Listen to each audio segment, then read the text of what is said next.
आदित्य ठाकरे ने बीएमसी पर खड़ा कर दिया सवाल, भ्रष्टाचार के लगा दिए हैं आरोप, जिससे साफ नजर आ रहा है कि बीएमसी उद्धव ठाकरे के हाथ से निकल चुकी है। जी हां, उद्धव ठाकरे जिसका कब्जा 30 सालों से बीएमसी पर रहा है, उस बीएमसी पर आदित्य ठाकरे ने भ्रष्टाचार के आरोप लगाए हैं।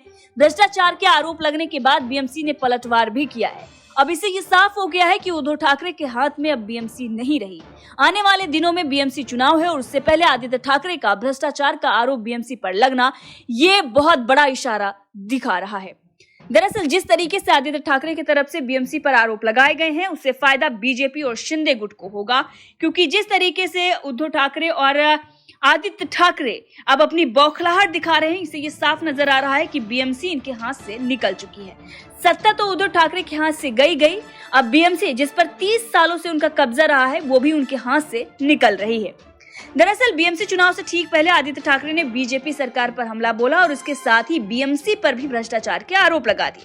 आदित्य ठाकरे ने ये कहा कि ये खोखे की सरकार है महाराष्ट्र की, और ये मुंबई विरोधी ही नहीं बल्कि महाराष्ट्र विरोधी भी है। इसके साथ ही उन्होंने कहा कि खोखे सरकार एक पर्दा बना रही है, जिसके पीछे वो महाराष्ट्र को लूट रही है। आदित्य ठाकरे का कहना है कि एक वो नया मुद्दा हाईलाइट कर रहे हैं, खोखे सरकार द्वारा बीएमसी को भी लूटा जा रहा है। इस सरकार ने हाल में ही 5000 करोड़ के टेंडर घोषित किए थे, हालांकि उन्हें कोई बोली लगाने वाला नहीं मिला, इसीलिए उन्होंने इसे खत्म कर दिया।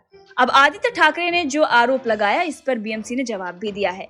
लेकिन यहाँ पर गौर करने वाली बात यह है कि बीएमसी जिस पर 30 सालों से इनका ही कब्जा रहा है, बीएमसी में सत्ता इनकी है, उस पर अगर ये इस प्रकार का आरोप लगाते हैं तो जाहिर सी बात है कि उद्धव ठाकरे और आदित्य ठाकरे को ये पता चल गया है कि ना तो उनके पार्षद हैं और ना ही बीएमसी में अब उनका बोलबाला बचा है, ना ही उनका कोई स्वामित्व बचा है। दरअसल आदित्य ठाकरे ने कहा कि हाल में ही 6800 करोड़ की लागत से 400 किलोमीटर पक्की सड़कों की घोषणा की गई थी।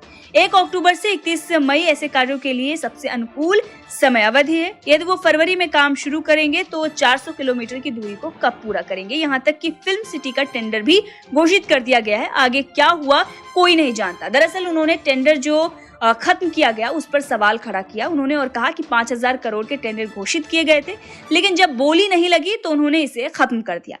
अब जो टेंडर खत्म किया गया, इस पर बीएमसी ने पलटवार भी किया है। अब जिस तरीके से आदित्य ठाकरे ने सड़क घोटाले का आरोप लगाते हुए सरकार और बीएमसी पर भ्रष्टाचार के आरोप लगाए थे और कहा था कि सरकार टैक्स पेयर के फंड का गलत इस्तेमाल कर रही है, इसे बर्बाद किया जा रहा है, इसलिए हमारी मांग है कि कई ऐसे टेंडर जिन पर सवाल उठाए जा रहे हैं उसे रद्द किया जाए। इन टेंडरों से हमें करोड़ों रुपए के बड़े घोटाले की बू आ रही है। अब घोटाले का आरोप लगाया गया आदित्य ठाकरे की तरफ से, लेकिन बीएमसी ने इस पर जवाब देते हुए कहा कि इसकी प्रक्रियाएं जो हैं वो पारदर्शी हैं। सड़क के ठेके के मुद्दे पर बीएमसी ने जवाब देते हुए कहा, इससे पहले यूएसओआर 2018 के आधार पर निविदाएं आमंत्रित की गई थी, यानी कि जो टेंडर निकाला गया था वो 2018 के आधार पर था। जो उस वक्त की मार्केट वैल्यू थी उसको देखते हुए ये टेंडर निकाला गया था। 2018 से 2023 तक मूल्य सूचकांकों में उल्लेखनीय वृद्धि हुई है। अब इसको ध्यान में रखते हुए 2018 से नवंबर 2022 तक मूल्य वृद्धि सड़कों के निर्माण के लिए आवश्यक सभी वस्तुओं को संचालित किया जाना है।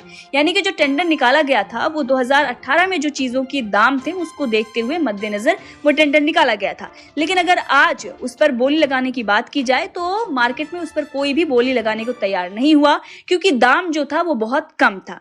इसीलिए सरकार ने इसे रद्द किया और फिर बदली हुई लागत को मोटे तौर पर बढ़ाकर 17% कर दिया गया है। अब बाजार ऊंची होने की वजह से बड़ी कंपनियों ने पुरानी कम दामों पर काम करने में जब रुचि नहीं दिखाई तो इसे बढ़ाया गया है, और इसीलिए बाजार दामों से मिलान करने के लिए बीएमसी ने टेंडर रेट में संशोधन किया है और दरें बाजार दरों की बराबर हो गई हैं।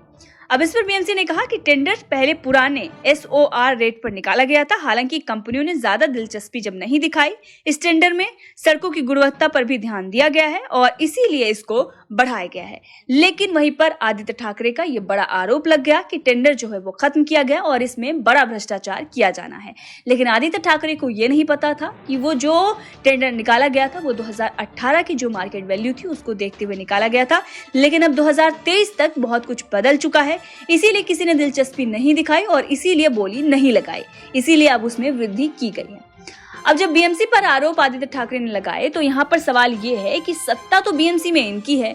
अब अगर अपने ही सत्ता पर सवाल खड़े कर रहे हैं, इसका मतलब ये है कि इनके हाथ से सत्ता निकल चुकी है। तो बीएमसी में भी उद्धव ठाकरे को तगड़ा झटका लगेगा और शिंदे और बीजेपी बीएमसी में भी अब चुनाव में अपना झंडा लहराएगी।